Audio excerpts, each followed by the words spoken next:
ఇల్లు తుడిచాక కాఫీ పెట్టు.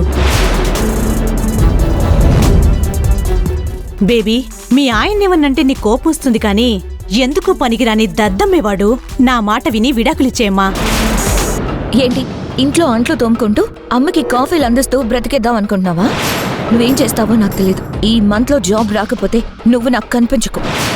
He's my husband Sagar. మీరేం చేస్తుంటారు? పెళ్ళి 2 సంవత్సరాలు అవుతున్నా ఏ ఉద్యోగం సద్యోగం లేకుండా ఇంట్లో నాతో పాటు అంట్లు తోముతున్నాడు.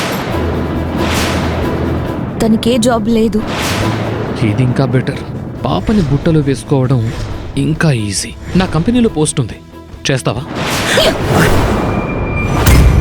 అసలు వాడిని కంపెనీలో ఇన్వెస్ట్ చేయడమే నాకు ఇష్టం లేదు. అలాంటిది వాడి దగ్గర నేను జాబ్ చేయాలా? చేతకాని వాళ్ళు చెప్పే మాటలు ఇవన్నీ. పాకెట్ FM డౌన్లోడ్ చేసుకుని కింగ్ ఆడియో సిరీస్ వినేయండి.